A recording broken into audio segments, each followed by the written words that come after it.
tiền đâu khâu la cha cô duyên cho có uốn lúa ô li có buồn cho cô li cũng cho có thiên na lo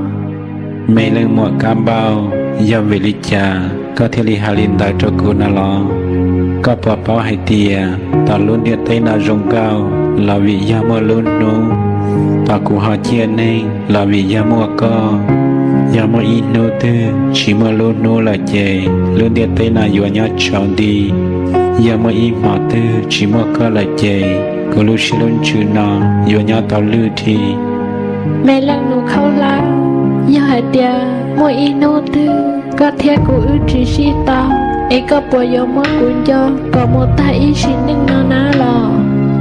mẹ lên một cam bao do về đi trả tiền để có thể đi hà liên tại trò cụ của giờ có thể dọn dạy của mùa do hai tiền mỗi ít nô tư có một cuộc trò bỏ chơi trò tua tọ ta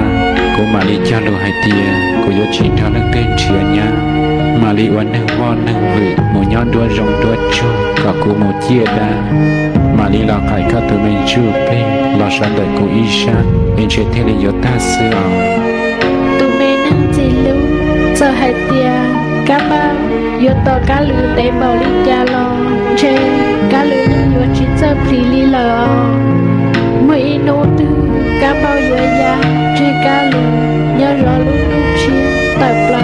trao lúc lúc chia cá lư mà nghe ya chưa tí khá một thiệt đua lúc lúc chia mẹ lăng mùa cá bao yo cho trốn lúc con một cọ tay ý chỉ mong mỗi in nô tư của mẹ lăng nụ yo chia to trong hào bè chỉ tin rằng trong tại cho linh hạt đan hạt đu